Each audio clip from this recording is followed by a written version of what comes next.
and welcome to Kitchen Counter Crafts. If you like this video, would you please like, comment, share, and subscribe.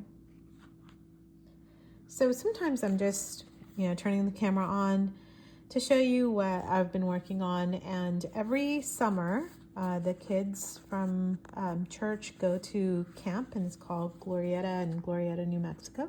I've not been there before.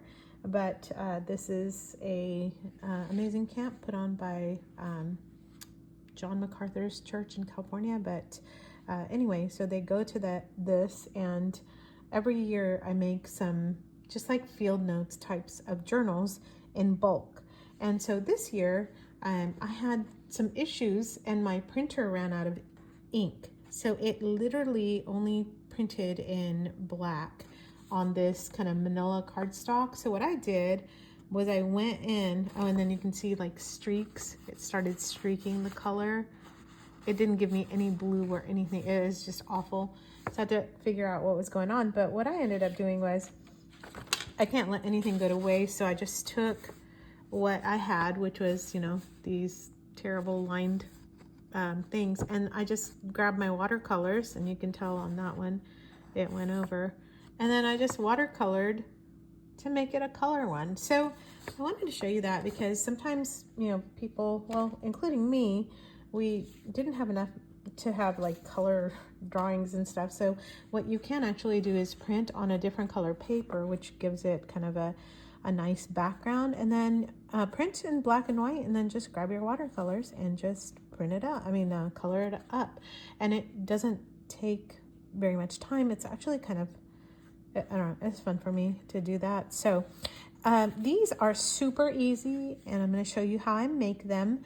You can make two out of a 12 by 12 piece of scrapbook paper, and it has pockets for, just your random whatever they collect over there. Sometimes tickets and wristbands and things like that.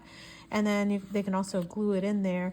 And each of these has 24 pages. So a substantial amount that they can sketch, draw, and use. And all it took was just a little bit. So the supplies are 12 by 12s, like kind of stock, a little bit sturdier than just paper, although paper would be fine too. And then I use crochet cotton for my binding. So I just did a clean edge, and I'm going to show you how to do that. Also, I use some glue to put the front cover. I also use some of the glue stick also just to kind of get the pocket edges, and I think that was it. So I have some clamps here from the Dollar Tree that work really great. So with that, let's get started, and I'll show you how all of these things work. So I have some of these in various stages. This one's completed, so I'm going to set that off to the side. And then I have some that I've already worked. Oh yes, we also need a corner chomper. And if you don't have that, you can actually use scissors, and I'll show you how to do that with scissors too. And you don't have to round corners. They just look nicer, I think. So, all right, how to make these? Well, literally it is you just take a sheet of 12 by 12 and cut it in half, whichever way you want the pattern to go. That's it.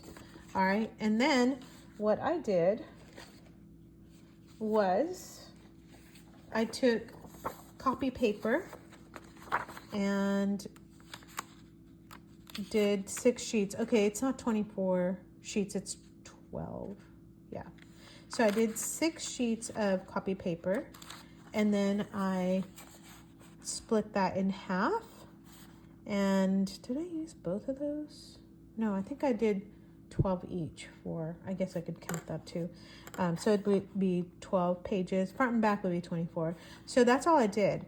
And so you just fold these in half. I'm going to try and do that in a nice way here so they're not all strange. All right, so there. I just folded these in half, and then I tore them. I didn't even bother, I didn't really even bother scoring or cutting on my cutting board, which I could have, but I didn't. So you can see on here that these were torn. All right, so it's going with kids. They're really not gonna care.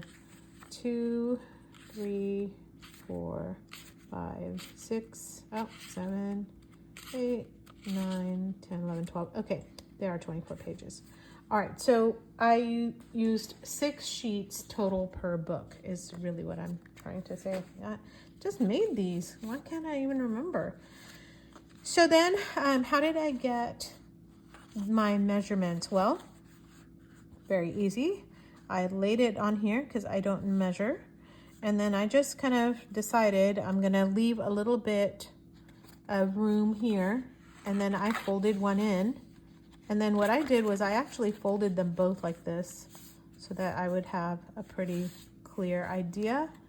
And then undid that. Oh yes, and you also need a circle punch. So this is a 3/4 circle. It doesn't matter which kind. I just punched both at the same time so that they would line up. Not that, again, not that teenagers are really gonna care. And then I put this in. So just in case some of you do want measurements, it's almost exactly 1 inch. So there are 1 inch pockets here. And what I did was I went ahead and just glued here and glued here and just put the pockets down. And this glue actually dries really fast. It is called Art Glitter. It does not have any glitter in it. I don't know why it's called Art Glitter, but it is.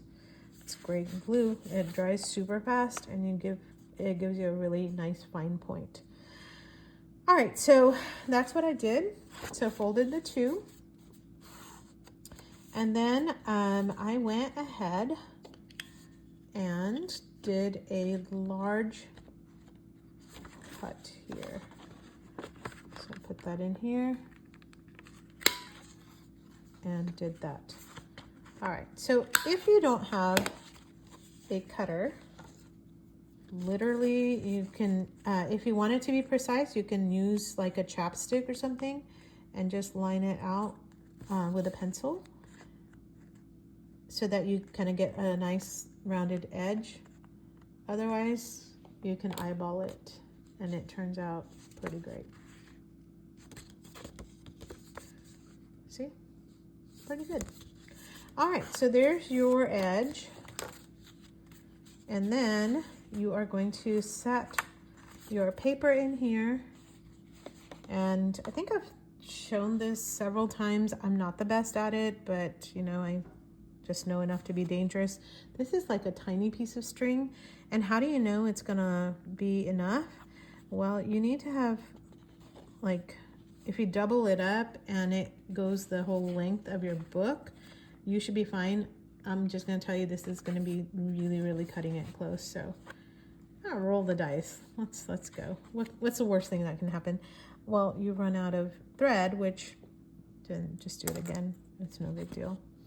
All right. I'm using clips this time. You don't have to. You can use laundry clothespins also. You can use binder clips. I normally use binder clips. I just can't find mine right now.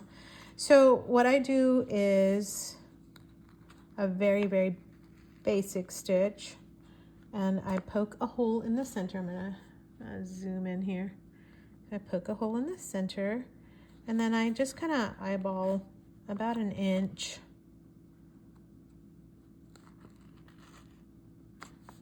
Now, if you were more like professional than me and not so much interested in winging things like I do, whoa, there, that's big. You would make a template for the holes, and honestly, it's super easy to do. I don't know why I don't do it. You will just grab a little piece of cardstock and grab a pen, and you figure it out like this. Try not to write in the book itself. There, and now all of mine will match up to that. That's literally all you have to do if you want to do that. I just pretty much eyeball it and don't really worry about it. They don't have to be super even. By the time you're done sewing, nobody can really tell.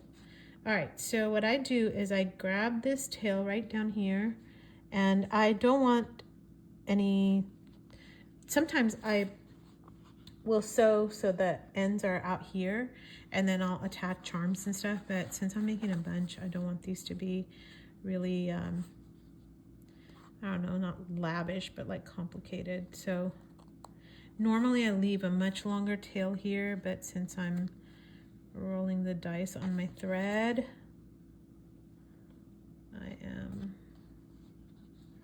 trying to be judicious with it. Am I gonna make it? I don't know. All right, so I didn't even tell you what I'm doing. You just go in, out, in, out. It's like a zigzag. So I'm just going in, and then I'm gonna go out. It's a figure eight. It's like a figure eight. Oh man, am I gonna make it? I don't think I'm gonna make it. It's so funny. Ah, that's barely gonna make it. Oh, that's so funny. Is she gonna make it? Is she? I made it. Ha ha. Huzzah. All right, so there it is. I cannot believe I made it. Look at that. It's like, oh, I'm off the charts here. So you want to make sure you are knotting and knotting and knotting and knotting, and I give it a good tug, and then give this a knot. You can just literally just start knotting it, because you just want that to be tied up pretty well. All right, so then I just knot here, and then I do a surgeon's knot, which is you knot, and then you just flip through it again like that. And I actually learned that from a surgeon, so there you go. Okay, well, actually his wife was a nurse who helped, but anyway. All right, so there's the surgeon's knot, and I am done. And I cut these out, and I'm gonna make the corners rounded also. I don't know what it is, just if you round the corners, things just look better. It just looks way professional. And then I just put glue all the way around. You know, if I had thought about this earlier, I wouldn't have glued up on top here and left it open. They could have had a little pocket in the front, but no, I didn't think about that. And there we go. Slap that on and call it good. Okay, so seriously, super fast, right? And if you're not even putting any cover, like things on top, that's even one less step. So that's it. That's one sheet of 12 by 12 paper and 6 sheets of just regular old copy paper to make some handmade booklets that are just totally adorable. Look at all these. I mean, they're so fun. So boys and girls, hopefully the guys are not going to care about these colors, or I mean, that's masculine enough. You can also just use, you know, plain, but I like having some sort of a design on it. So that's all I'm working on this rainy afternoon in Oklahoma. And if you have tried making some of these books, maybe you have some other ideas. You can also use like watercolor paper to make these if you're doing like an art retreat or something like that. Super fast, super easy, and so much fun to just kind of mindlessly work on and save yourself some money. Instead of ordering them, you give them something meaningful, handmade, and great. So until next time,